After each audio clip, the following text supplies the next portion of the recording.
Hello అండి, నా పేరు మహతి. నేను ఇప్పుడు చెప్పే కథ రేణుకా జలదంకి గారు రాసిన స్వయం సిద్ధ. సుప్రజ అంటే ఆ రోజు భర్తతో విడాకులు తీసుకోవాలన్న అమ్మాయినా అన్నారు మా వారు. అవునండి, తనే. కూతురు పెళ్ళట. మన ఇద్దరిని రమ్మని ఫోన్ చేసి మరీ చెప్పింది. తప్పకుండా వెళ్ళాలి. నీ ప్రియమైన విద్యార్థిని కూతురు పెళ్ళంటే వెళ్ళక తప్పుతుందా? దానికి తోడు నువ్వు సాధించిన విజయం, నవ్వారు శ్రీవారు. సుప్రజ దగ్గర నుంచి ఫోన్ వచ్చినప్పటి నుంచి నా మనసు గర్వంతో గంతులు వేస్తోంది. ఇది నా విజయం. ఇద్దరు పిల్లలు మంచి ఉన్నత స్థాయికి చేరుకోవడానికి కారణమయ్యాను. సుప్రజ కొడుకు భరత్ ఐఐటిలో మంచి ర్యాంకు సంపాదించి యుఎస్లో జాబ్ చేస్తున్నాడట. కూతురు కావ్య బీటెక్ చేసి హైదరాబాద్లో ప్రముఖ కంపెనీలో సాఫ్ట్వేర్ జాబ్ చేస్తుందట. ఇవన్నీ తాను చెప్తుంటే అవన్నీ నేనే సాధించేంత గర్వంగా ఉంది. నా ప్రమేయం లేకుండానే నా మనసు గతంలోకి పరుగులు తీసింది. 30 ఏళ్ల క్రితం ఏలూరులో జూనియర్ కాలేజీలో లెక్చరర్గా పనిచేస్తున్న రోజులు. మొదటి రోజు ఇంటర్ సిఈసి మొదటి సంవత్సరం తరగతి తీసుకోబోతూ అందరినీ పరిచయం చేసుకుంటుండగా నన్ను ఓ అమ్మాయి ఆకర్షించింది.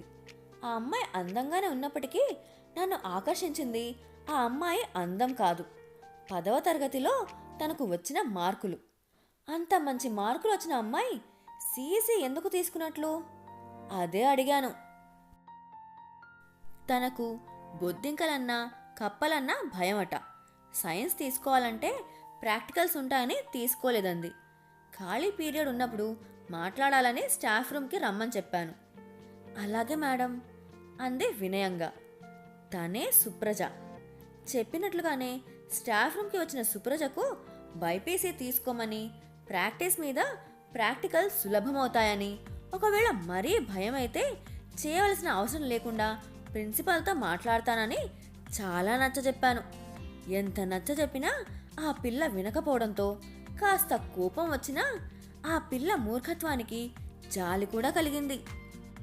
ఆ తర్వాత మా 2 ఏళ్ల ప్రయాణంలో తను నాకు చాలా దగ్గరైంది. తరగతిలో మొదటిగా ఉండే విద్యార్థులను ఇష్టపడని ఉపాధ్యాయులు ఉండరు కదా. ఇంటర్మీడియట్ పూర్తయ్యాక మా కాలేజీకి అనుసంధానంగా ఉండే డిగ్రీ కాలేజీలోనే బీకాంలో జాయిన్ అయింది. 2వ సంవత్సరం చదువుతున్నప్పుడు సుప్రజకు పెళ్ళి అన్న వార్త విని ఎందుకో బాధపడ్డాను. ఎంతో భవిష్యత్తు ఉన్న పిల్లను చదువు మాన్పించి పెళ్లి చేస్తున్న ఆ అమ్మాయి తల్లిదండ్రుల మీద బాగా కోపం వచ్చింది. సుప్రజను పిలిపించి మాట్లాడాను.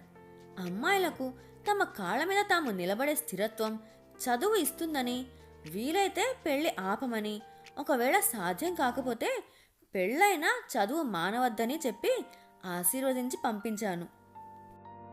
విద్యార్థినులతో పాటు కాలేజీ లెక్చర్లమంతా కూడా పెళ్లికి వెళ్ళొచ్చాం. పెళ్లి కొడుకు అందంగా ఉన్నాడు. ఇద్దరి జంట చూడముచ్చటగా ఉంది. నాకు సంతోషంగా అనిపించింది. ఆ తర్వాత అప్పుడప్పుడు తన స్నేహితుల ద్వారా సుప్రజ సంగతులు తెలియడమే కానీ తనను ప్రత్యక్షంగా చూసిందే లేదు. సుప్రజ స్నేహితురాలు కూడా చాలా ఫిర్యాదులే చేశారు. వాళ్ళ పెళ్లిళ్లకు సుప్రజ రాలేదని, పుట్టింటికి కూడా అరుదుగానే వస్తోందని, 2 పిల్లలు, 5 ఏళ్ల బాబు, 3 ఏళ్ల పాప అని తెలిసింది. ఓ రోజు కూరగాయల మార్కెట్ దగ్గర సుప్రజ నాన్నగారు కనిపించారు. సుప్రజ కాలేజీలో చదివేటప్పుడు ఆయన మా కాలేజీకి వస్తుండటంతో ఆయన్ని గుర్తుపట్టిన నేను ఉత్సాహంగా సుప్రజ గురించి అడిగాను. ఆయన చెప్పిన విషయం నన్ను దిగ్భ్రాంతికి గురిచేసింది. సుప్రజ భర్తను వదిలేసి వచ్చేసిందట. విడాకులు తీసుకోవాలని పట్టుబడుతోందట. మేమంతా ఎంత చెప్పినా వినిపించుకోవడం లేదమ్మా. మీరు శ్రమ అనుకోకుండా మా ఇంటికి రాగలరా? మీకు ఎప్పుడు వీలవుతుందో చెప్తే నేను కారు తీసుకుని వస్తాను అభ్యర్థనగా అన్నారాయన.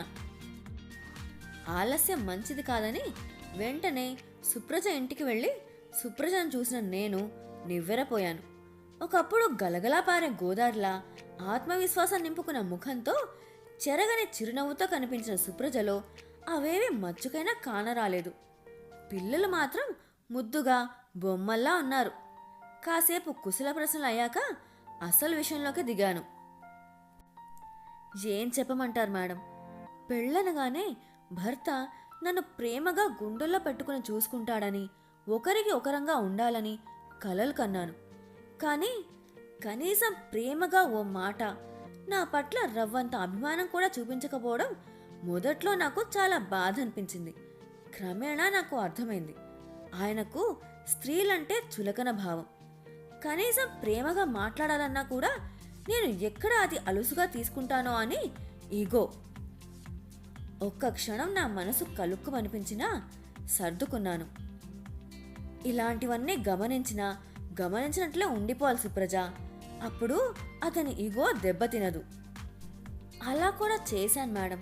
అంతేకాదు, నా మీద ఆధిపత్యం చెలాయించాలనే ధోరణి తప్ప నన్ను ప్రేమతో కట్టిపడేయాలని తెలియని మూర్ఖత్వం. నన్ను కనీసం నా తల్లిదండ్రులతో, స్నేహితులతో కూడా మాట్లాడినివ్వరు. ఓ చిన్న మెచ్చుకోలు మాట కాదు కదా, ఈసడించుకోకపోతే చాలు, అదే మహాభాగ్యం అనే పరిస్థితికి వచ్చాను. చిన్న విషయంలో కూడా నాకై నేను నిర్ణయం తీసుకోకూడదు. తినే తిండి, కట్టుకునే బట్టలు అన్నీ ఆయన ఇష్టప్రకారమే చేయాలి. అలా నేనంటూ లేకుండా ఓ మరబొమ్మలా మారిపోయినప్పటికీ ఓ చిన్న ప్రశంస కూడా కోరుకోకుండా ఉండలేకపోతున్నాను. నీ చదువు అడగడం అనవసరం అనుకుంటూనే అడిగాను. అలాంటి వ్యక్తి సుప్రజ చదువు సాగిస్తాడా? సుప్రజ నిస్తేజంగా చూసింది. ఏమైనా దురలవాట్లున్నాయా? సందేహిస్తూనే అడిగాను.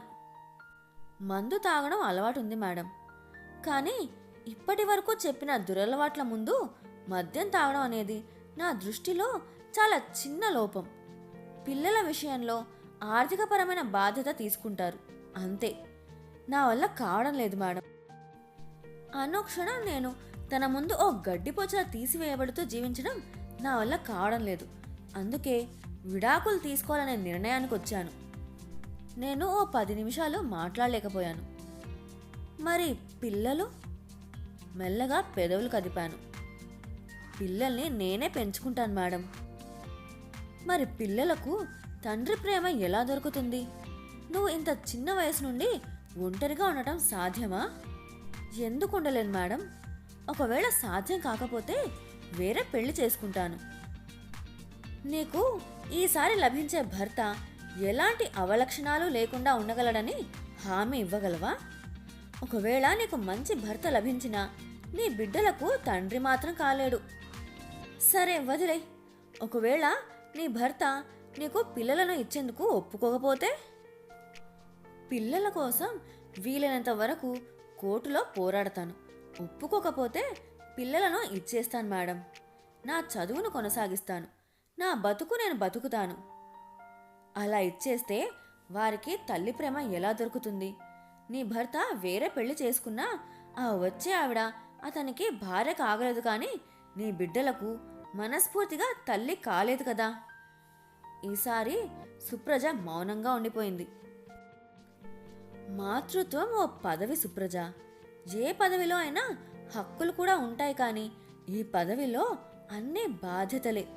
ఓ బిడ్డకు జన్మనిచ్చావంటే ఆ బిడ్డను మంచి పౌరునిగా పెంచగలగాలి. మనం జన్మనిచ్చిన పిల్లలు దేశానికి మేలు చేయకపోయినా పర్లేదు, హాని చేసేవారు కాకూడదు. తల్లిదండ్రుల పోషణలో సక్రమంగా పెరగని వారే ఎక్కువ మంది సమాజానికి హాని చేసే చీడపురుగులుగా తయారవుతున్నారు. మన కడుపున పుట్టిన పిల్లలు ఉన్నత స్థాయికి వెళ్లేలా చూడగలగాలి. నీ పిల్లలు ఎదిగే ప్రతి మెట్టుకు నువ్వు నిచ్చెనగా నిలవాలి. నీ భర్తలో అవలక్షణాలంటావా? వాటిని ఎదుర్కొనడానికే ప్రయత్నించు. వదిలి దూరంగా వచ్చి కాదు, దగ్గరుండే ప్రయత్నించు. వీలు కాకపోతే సహనంతో సర్దుకుపోమని ఎందుకు అంటున్నానంటే, లేకపోతే మీ మధ్య గొడవల వల్ల పిల్లలకు మనశ్శాంతి ఉండదు. వారికి అందమైన బాల్యాన్ని అందివ్వు. వారు ప్రశాంతంగా చదువుకుని పైకి రావాలంటే మీ మధ్య వివాదాలు వారికి తెలియనివ్వకు.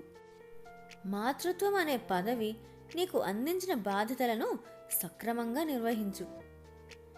పిల్లలకు మంచి బాల్యాన్ని అందివ్వాలంటే ఆయన నాకు నచ్చని పనులెన్ని చేసినా నోరెత్తకూడదు మేడం. నోరెత్తితే రభసే. ఎక్కడ పక్కింటి వారు వింటారో అన్నట్లు నేను సర్దుకుని పోయే కొద్దీ అది ఆయన అలుసుగా తీసుకుంటున్నారు. అలా ఓ బానిసలా పడి ఉండటం చాలా కష్టంగా ఉంది, బాధగా చెప్పింది. నేను ఏమీ మాట్లాడలేకపోయాను. సుప్రజ చాలాసేపు తల వంచుకొని మౌనంగా ఉండిపోయింది. ఓ 10 నిమిషాలు చూసి గదిలో నుండి బయటకు నడిచి సుప్రజ తల్లిదండ్రులతో మాట్లాడి వచ్చేశాను. బయటకు వస్తుండగా అమాయకమైన ముఖాలతో ఎదురు వచ్చిన సుప్రజ కొడుకు కూతురు బుగ్గల నిమిరి సున్నితంగా ముద్దాడొచ్చేశాను. సుప్రజ ఎలాంటి నిర్ణయం తీసుకున్నా పర్వాలేదు, నా బాధ్యత నేను పూర్తి చేశానని తృప్తిగా నిట్టూర్చాను. కొన్ని రోజుల తర్వాత సుప్రజ కాపురానికి వెళ్ళిందన్న వార్త నన్ను సంభ్రమాశ్చర్యాలకు గురి చేసింది. సుప్రజ కూతురి పెళ్లి రోజు రానే వచ్చింది. ఏలూరులో ముందుగానే హోటల్ గది బుక్ చేసుకున్నాం. పెళ్లి సమయానికి తయారై అద్దె కారులో నేను మా వారు కళ్యాణ మండపానికి చేరుకున్నాం. అందరినీ ఆహ్వానిస్తూ మండపం గుమ్మంలోనే ఎదురయ్యారు సుప్రజ దంపతులు. ముదురు నీలం రంగు పట్టు చీరకు లేత గులాబీ రంగు అంచున్న చీర కట్టుకుని గులాబీ రంగు పొడవు చేతుల జాకెట్టుతో వయసు తెచ్చిన ప్రౌఢ అందంతో హుందాగా కనిపించింది సుప్రజ. పక్కనే సూటులో ఆమె భర్త కాస్త గంభీరంగా కనిపించాడు. సుప్రజ నన్ను చూడగానే మేడం అంటూ వచ్చి ఆప్యాయంగా హత్తుకుపోయింది. మంచి మనసుతో నూరేళ్లు చల్లగా ఉండమని మనసులోనే ఆశీర్వదించాను. సుప్రజ కొడుకు యుఎస్ నుంచి వచ్చినట్లున్నాడు. అందరినీ చాలా మర్యాదగా పలకరిస్తున్నాడు. పెళ్లి కొడుకు పెళ్లి కూతురు చూడముచ్చటగా ఉన్నారు. పెళ్లి అంగరంగ వైభవంగా జరిగింది. స్టేజీ మీద సుప్రజ భర్తతో నూతన వధువులతో కలిసి అభినందనలు అందుకుంటోంది. సుప్రజతో కలిసి చదువుకున్న నా విద్యార్థినులు ఒకరిద్దరు కనిపించారు. అందరితో మాట్లాడి పెళ్ళయ్యాక భోజనం చేసి బయలుదేరి రాబోతూ సుప్రజకు చెప్పి వస్తానని మా వారికి చెప్పి లోపలికి వెళ్ళాను. అప్పుడే కాస్త విశ్రాంతి దొరికిందేమో పెళ్లి కూతురు గదిలో ఒంటరిగా కూర్చుని ఉంది సుప్రజ. ఎలా ఉన్నావు సుప్రజ? సంతోషంగా ఉన్నావు కదూ? మీ వారిలో మార్పు ఏమైనా వచ్చిందా? నా ప్రశ్నకు అలాంటి సమాధానం వస్తుందని, అది నన్ను తర్వాత జీవితమంతా బాధ పెడుతుందని తెలుసుంటే అడిగేదాన్నే కాదు. బాగున్నానంటే అది అబద్ధమే మేడం, అందుకే నిజమే చెప్తాను. పిల్లల కోసం నన్ను రాజీ పడమన్నారు. ఆ రోజు మీరు చెప్పింది నాకు కూడా నిజమేననిపించింది. అందుకే నా భర్త దగ్గరకు వచ్చేశాను. ప్రతి క్షణం రాజీ పడుతూ బతికాను. నా సుఖ సంతోషాలు వదిలిపెట్టినప్పటికీ పిల్లల చదువుల విషయంలో తీసుకునే నిర్ణయాల కోసం ఇద్దరి అభిప్రాయాల్ని ఒకే తాటి మీదకు తీసుకురావడానికి ప్రయత్నించి అలసిపోయాను. పిల్లల ఉన్నతే ధ్యేయంగా బతికాను. కానీ గత కొన్నేళ్లుగా తిరిగి చూసుకుంటే నా కోసం నేను గడిపిన ఒక్క క్షణమైనా కనిపించడం లేదు. నేను పుట్టింది ఇందుకేనా? పెళ్ళంటూ అయి పిల్లలు పుట్టారంటే అతనిలో అవలక్షణాలు ఎన్ని ఉన్నా, అవమానాలు ఎన్ని ఎదురైనా ఆత్మాభిమానాన్ని పక్కన పెట్టి అవి భరిస్తూ అతనిలో మార్పు కోసం ఎదురు చూస్తూ పిల్లలను చూసుకుంటూ, ఇదేనా నా జన్మకు సార్థకత? నా జీవితంలో ఏ ఒక్క క్షణమూ నేను సంతోషంగా జీవించిన దాఖలాలు లేవు. సమాజం ఒంటరి తల్లికి విలువ ఇవ్వదనే ఒకే ఒక్క కారణంతో భగవంతుడు ప్రసాదించిన విలువైన జీవితాన్ని నాలా బానిసలా గడిపేస్తున్న వారెందరో కదా. నాకు అర్థం కానిది ఒక్కటే మేడం, కప్పలు బొద్దింకలంటే అసహించుకునే నేను ఆ సబ్జెక్ట్ వల్ల నాకు మంచి జరుగుతుందని తెలిసి కూడా ఇష్టం లేకుండా తీసుకోలేక ఆగగలిగాను. మరి నిత్యం నా ఆత్మాభిమానాన్ని దెబ్బతీసే మనిషిని ఎందుకు వదలలేకపోయాను? సుప్రజ కళ్ళలో నీళ్లు ఇంకిపోయాయేమో, కనిపించలేదు. కానీ నా గుండె బాధతో బరువెక్కి ఏ క్షణమైనా పొర్లేట్లుగా ఉంది. పెళ్లికి ముందు మీరు నా శ్రేయస్సు కోరి చదువు గురించి చెప్పింది విన్నా ఆర్థికంగా బాగుండేది. వివాహం గురించి చెప్పింది విన్నా ఆత్మస్థైర్యం మిగిలుండేది. ఒకటి మాత్రం నిజం మేడం, ఎవరని చెప్పినా స్త్రీ తనకు తాను స్వయంగా సిద్ధం కాలేకపోతే ఉపయోగం ఉండదని తెలుసుకున్నాను. కానీ ఒకందుకు సంతోషంగా ఉంది మేడం. నా కూతురిని కొడుకుని మంచి విలువలతో పెంచగలిగాను. రేపు నా కొడుకు ఇలా తన భార్యను మనసులేని మరబొమ్మగా చూడడు. నా కూతురు నాలా ఉండదు, తన ఆత్మాభిమానాన్ని కాపాడుకుంటూ జీవిస్తుంది. వాళ్ళు తమ పిల్లలను కూడా అలాగే పెంచగలరు. నేను నా మనసు చంపుకుని కష్టపడిన ఫలితం ముందు తరాలకు నేను అందించిన మంచి ఆశయాలతో పెరిగిన నా పిల్లలు. ఆ రోజు నేను మీ మాట వినకపోయి ఉంటే నా భర్త లాంటి వ్యక్తులే ముందు తరాలలో పునరావృతమవుతుంటారు. అందుకు మాత్రం మీకు నేను ఎల్లప్పుడూ కృతజ్ఞురాలనే ఉంటాను. ఈసారి సుప్రజ కళ్ళు జేమూలో మరుగున పడి ఉన్న తడితో చెమ్మగిల్లాయి. మండపమంతా పూలు, అతివల తలలో పూలు, దేవుని పటం దగ్గర పూలు వికసించి కళకళలాడుతూ కనిపిస్తున్నాయి. ఓ మూలగా పెద్ద గాజు సీసాలో అందంగా ఉన్న సంపెంగలు అందరినీ ఆకర్షిస్తున్నాయి. ఆ పూల పరిమళాన్ని ఆస్వాదించాలనిపించి దగ్గరగా వెళ్ళాను.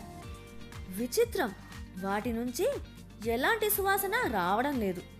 గాజు సీసాలో నిండుగా ఉన్న రసాయనంలోని ఆ అందమైన సంపెంగలు రసాయనంతో చేస్తున్న సహజీవనం వల్ల తమ సహజ పరిమళాన్ని ఎప్పుడో కోల్పోయాయి. అచ్చం సుప్రజల. నా మనసు సముద్రాన్ని ఆలోచన తరంగాలు అల్లకల్లోలం చేస్తున్నాయి. నేను ఆ రోజు సుప్రజకు నచ్చజెప్పి భర్త దగ్గరకు పంపించడం తప్పా ఒప్పా అన్న సందిగ్ధంలో పడిపోయాను.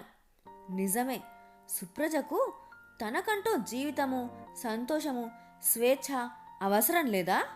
వ్యక్తిత్వాన్ని చంపుకుంటేనే కుటుంబమా? రెండూ కావాలంటే ఏం చేయాలి? ఈ ప్రశ్నలకు బదులెవరు చెప్తారు? ఈ లోకంలో ఇలా బాధ్యతల సుడిగుండంలో కొట్టుకుపోతున్న సుప్రజలందరినీ సమావేశపరిస్తే సమాధానం దొరుకుతుందా? ఏమో, ఎవరెన్ని చెప్పినా మహిళ స్వయం సిద్ధంగా ఉన్నప్పుడే ఈ ప్రశ్నలన్నిటికీ సమాధానం దొరుకుతుందేమో.